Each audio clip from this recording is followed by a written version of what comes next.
Magandang araw po ng Biyernes, latest weather update po muli tayo ngayon, no? Pero bago po tayo magsimula, hihiling lamang po ako ng isang like lamang po bilang suporta po sa ating YouTube channel. So patuloy po natin binabantayan ngayon, ito nga po tinatawag natin na Northeaster Lights, kasama po dyan yung share line na bagong pong hypnosis ng pag-asa. Makikita nyo po sa ating pinaka live radar, ito pong kulay green na guhit na yan, no?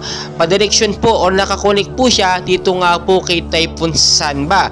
At makikita nyo itong si Typhoon Sanba, medyo apektado po ang ilang bahagi po ng Luzon, Visayas at Mindanao. Extension na rin po ng kanyang lakas ng hangin, which is pakanluran po. At sinasabi po natin dito, itong si Typhoon Sanba nga po ay pumalo na nga po ngayon, no, sa 65 kilometers per hour pa northwestward ang kilo, sa bilis naman po na 15 kilometers per hour. So nasa labas po ito ng par. Lilinawin ko lamang po sa inyo yung nararamdaman po natin ngayon na pag-uulan, especially sa hapon at hanggang sa gabi. Extension po yan ng lakas ng hangin itong si Typhoon Sanba. Kasama pa po dyan yung Easter Lights at share line. Yung Easter Lights po, hangin amihan po ito.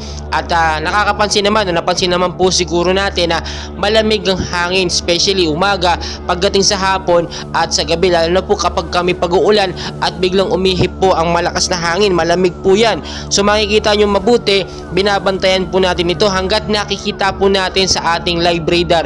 Ito nga pong si Typhoon Sanba, posible po magbago ang direksyon nito at siyempre binabantayan natin, posibleng maapektuhan ng ilang bahagi ng Pilipinas dahil sa extension ng kanyang lakas. Ito po sinasabi ko, 65 kilometers per hour pa northwestward po ang kilos, kaya po naapektuhan tayo.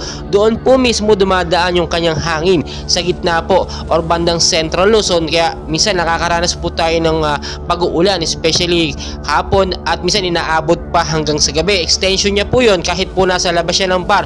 Tulad nga po na aking sinasabi, nasa loob man or nasa labas ng par, minsan naaapektuhan po tayo dahil na po kapag ang isang typhoon ay pumalo na po sa super typhoon category, kahit po nasa labas siya ng par, apektado pa rin dahil yung hangin nga po na nagsisirculate malapit po sa kapiligiran niya ay nakakaapekto po sa mga bansang malalapit doon po sa mismong typhoon.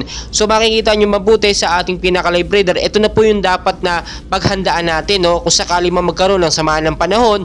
Ngayon po, hindi naman tayo apektado ng bagyo, no? Wala naman pong bagyo. Do, may pag-uulan po tuwing hapon at hanggang sa gabi dahil po yan sa Northeaster Lights na ating po nararamdaman, no? Yung hanging amihan nga po.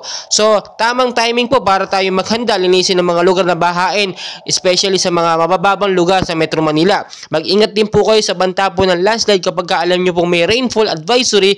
Mag-ingat po tayo at patuloy at lagi mapagmadsyag. Patuloy ko po kayong i-update, in place, no, paki-share po ito sa ating mga loved ones para updated sila sa ating mga daily weather updates. Maraming salamat po sa inyo lahat at magandang umaga po.